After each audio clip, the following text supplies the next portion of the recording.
Welcome, dear listeners, to another chilling episode of our scary stories. As shadows lengthen and the veil between realms grows thin, we invite you to gather close and lend an ear. Every creak, every whisper, every rustle in the dark has a tale to tell. Are you brave enough to listen? The village of Melody's End was cradled by rolling hills, nestled in a quiet embrace of nature. Streets lined with cobblestone meandered between old houses, their time-worn exteriors speaking of histories whispered from one generation to the next. At the heart of it all stood the ancient oak, its limbs stretching towards the heavens like gnarled fingers, each leaf carrying the weight of countless Halloweens past. Under this oak, the air seemed cooler, scented with a mix of earth and memories. Every Halloween, families from every corner would come, lanterns in hand, casting dancing shadows that played with the evening breeze. They would form a circle, their faces illuminated with the flickering glow, every man, woman, and child standing in unity. At the stroke of midnight, they would begin their song, a lullaby that had the power to still the night and, as legend had it, to calm restless spirits. Amid the familiar crowd, a trio of teenagers huddled together, their laughter occasionally punctuating the solemn ambience. Nora, a spirited girl with raven black hair, looked skeptically at the oak, her green eyes reflecting doubt. Beside her stood Ben, his tall frame often casting a protective shadow over the others, and Grace, whose fiery red curls seemed always to be caught in some unseen wind. "Why do we still do this?" Nora whispered, her voice laced with mischief. "It's just an old song, nothing more." Ben, playing with a small stone, replied, "Some people find comfort in traditions, Nora. It's like holding onto a piece of the past." Grace nudged Nora playfully. "Besides, look around. A whole village comes alive. It's kind of magical." Before Nora could respond, a delicate voice called out, "It's more than just magic, dear." The trio turned to find Mrs. Haversham, the village historian, approaching them. Her silver hair cascaded down her back in a loose braid, and her piercing blue eyes seemed to hold the wisdom of ages. Mrs. Haversham stopped before the group, leaning slightly on her wooden cane. "A lullaby has been our safeguard for generations. When sung from the heart, it keeps the spirit's content, ensuring peace in Melody's End." Ben, ever the curious one, asked, "But what happens if it's not sung right?" Mrs. Haversham's gaze settled on the oak, her voice dropping to a whisper that sent chills down their spines. "Decades ago, the song faltered, and for one terrifying night, the barrier between our world and the next thinned. Spirits roamed our streets, seeking solace, revenge, or a way back. We were reminded that traditions aren't just tales, they're the lessons of our ancestors." Grace gulped, her usual bravado slightly dimmed. "That's just a story, right?" The old woman simply looked at her, letting the weight of her silence answer the question. Nora, sensing the gravity of the moment, tried to lighten the mood. "Well, let's hope tonight goes off without a hitch then." But even as laughter rang out among the villagers and children darted around playing, the three friends exchanged glances, uncertainty clouding their eyes. And as the first notes of the lullaby began to rise, harmonizing with the whispers of the past, a seed of an idea took root in Nora's mind. What if they proved once and for all that it was just a song, devoid of any power? As the thought danced in the shadows of her mind, the oak stood silent, its ancient bark holding secrets of its own.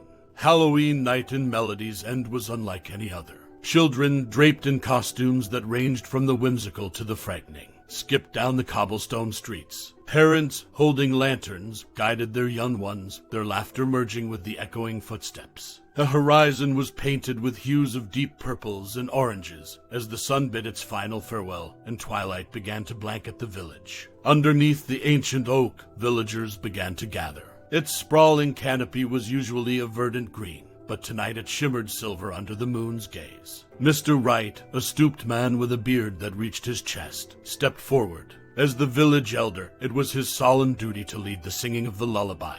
He cleared his throat, and silence descended. All eyes were on him, waiting for the song that had bound them together for generations. However, as the first note left his lips, a jarring blast of modern music tore through the night. Shocked gasps filled the air. The source of the disturbance was none other than Nora, Ben, and Grace. With a boombox at their feet and cheeky grins on their faces, they reveled in the disarray they'd caused. But their triumph was short-lived. Before anyone could react, the lanterns around the oak flickered and died. A blanket of impenetrable darkness swallowed the village. The once mighty oak, which had stood as a sentinel for centuries, looked drained of life. Its leaves shriveled, and its bark appeared parched and gray, as if years had passed in mere seconds. Murmurs of worry rippled through the crowd. Whispers of old tales and forgotten tragedies grew louder, until Mrs. Haversham's voice, trembling with a mix of fear and anger, cut through the din. "Children," she cried, her eyes darting to the rebellious trio. "Do you not know what you've invoked?" Nora, the bravado gone from her voice, managed to stammer, "It's just a prank. It's only music."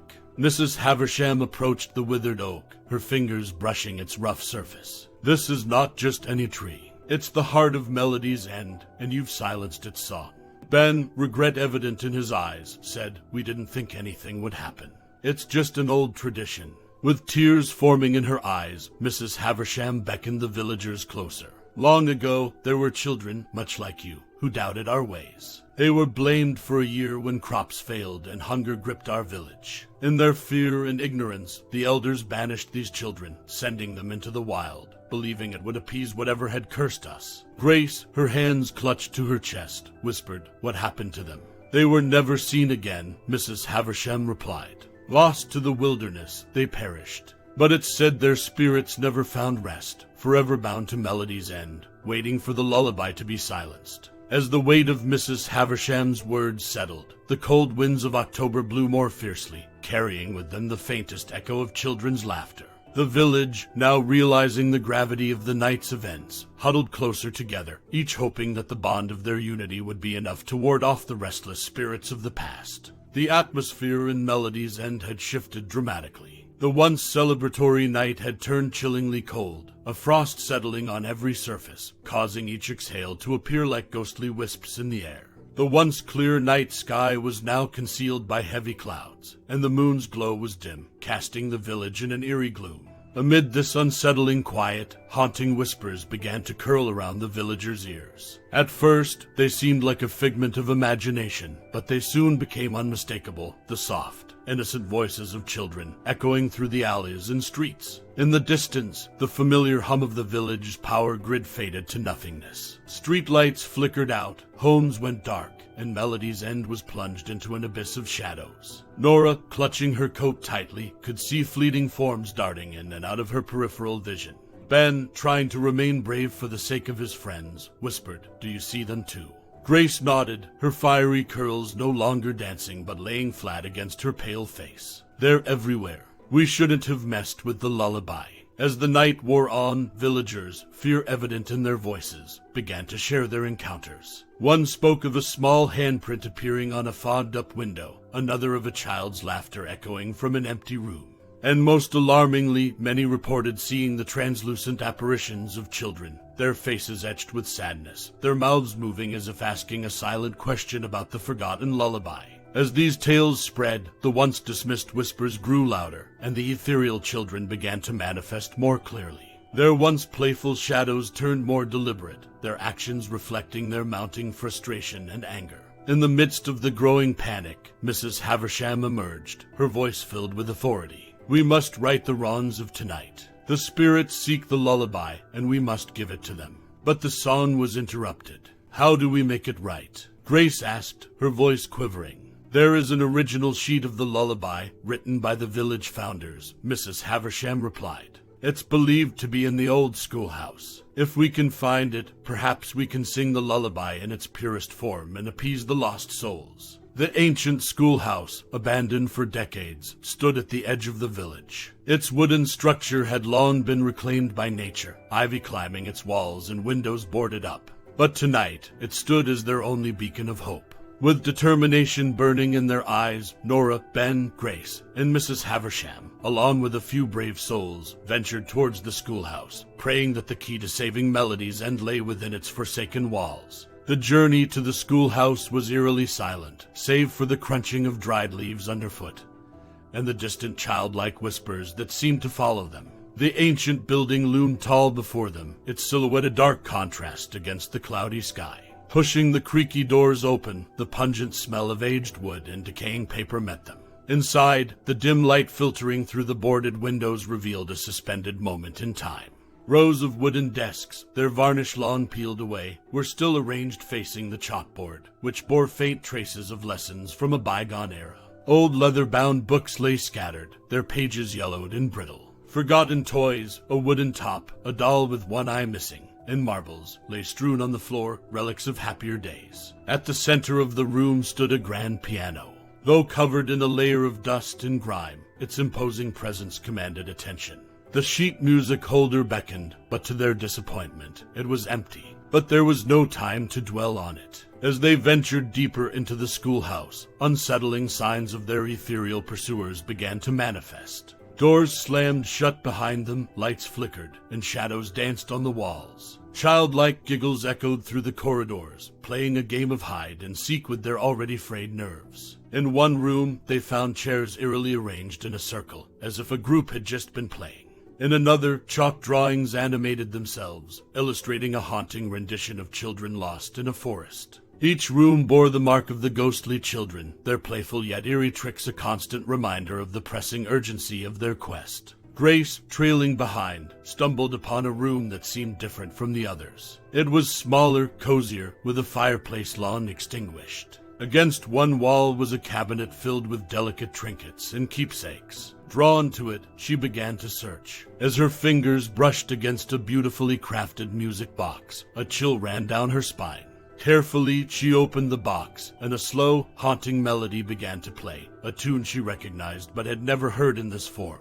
Nestled within, she found it, the original lullaby sheet, its notes written in elegant cursive. With the sheet clutched tightly in her hand, Grace rushed to share her discovery. The group's relief was palpable.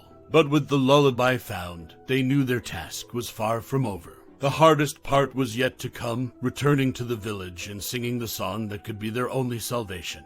The path back to the village should have been straightforward, but the world around the group twisted and shifted as if they were trapped in a distorted dream.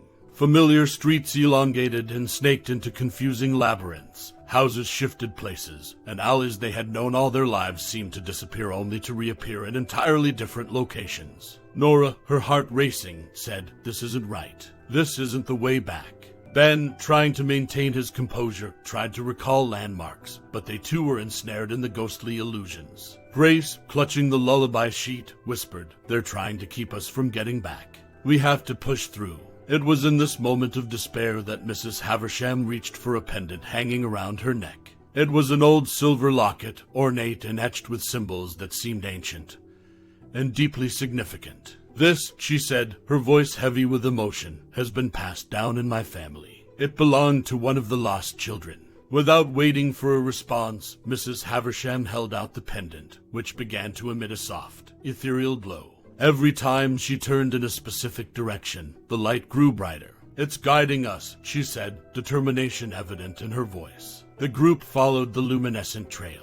Yet, the spirits of the lost children, growing desperate to keep the villagers from their destination, increased their spectral onslaught. Streets seemed to close in on them, buildings loomed menacingly, and the very ground beneath them appeared to shift and move. Faint apparitions tugged at their clothes, cold gusts of wind carried ghostly whispers, and an overwhelming sensation of sadness and anger pressed in from all sides. But with every step, the glowing pendant became more radiant, its light cutting through the darkness and confusion, proving to be a beacon against the ever-intensifying phantasmal forces. The journey was a test of their resolve, but the group's unity and belief in the power of the lullaby drove them forward. As the twisted streets began to straighten, the silhouette of the ancient oak tree emerged from the obscurity, standing tall and majestic, yet still bearing the signs of its withered state from earlier in the night. The ghostly children, now more defined and looking more real than ever, circled the tree. Their faces, a mix of sadness and anger, stared intently at the group, as if challenging them to complete their mission.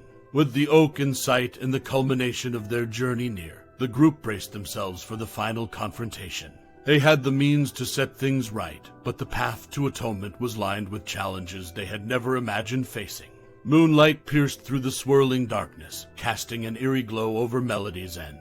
Villagers ran frantically, screams echoing through the once tranquil streets as the apparitions made their presence known with increasing vehemence. Windows shattered, doors slammed, and an oppressive air of panic gripped every corner. Amidst this turmoil, the group approached the oak. The ancient tree, once a symbol of unity and strength for the village, now stood gaunt and bereft of its usual vibrancy. However, even in its weakened state, it seemed to beckon them, an almost magnetic pull drawing them closer. Under the withered embrace of the oak's branches, Mrs. Haversham carefully placed the sheet on a makeshift stand, her eyes scanning the old notes and lyrics, a tune passed down through countless generations but lost in recent memory. Nora stood beside her, her fingers poised above the keys of a portable keyboard they had brought with them. The weight of the moment pressed heavily on both of them, their hands shaking with the enormity of the task. Taking a deep breath to calm her nerves, Mrs. Haversham began to sing, her voice frail at first but gaining strength with every note.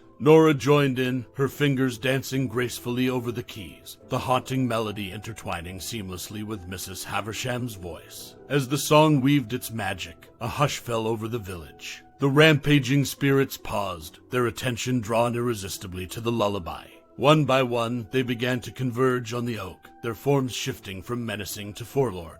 The once vindictive phantasms now wore expressions of profound sadness, the weight of their untimely deaths and the village's betrayal weighing heavily on them. From the midst of the gathering apparitions, the distinct figures of the lost children began to emerge. They approached the singers, their voices joining in the chorus, expressing not just their sorrow but also their yearning for peace and closure. The crescendo of voices, both living and departed, merged into a harmonious finale that resonated through the very soul of Melody's End. A brilliant, ethereal light erupted from the heart of the oak, cascading over the village in waves of luminescence. It felt warm and comforting, chasing away the chilling grip of the supernatural, and bathing every home, street, and individual in its healing glow. When the radiance finally subsided, the ghostly apparitions had vanished. The oak, rejuvenated, stood tall and proud, its leaves shimmering in the gentle breeze, a testament to the restored balance. Silence enveloped the village, but it was no longer oppressive. It was the silence of reflection and realization.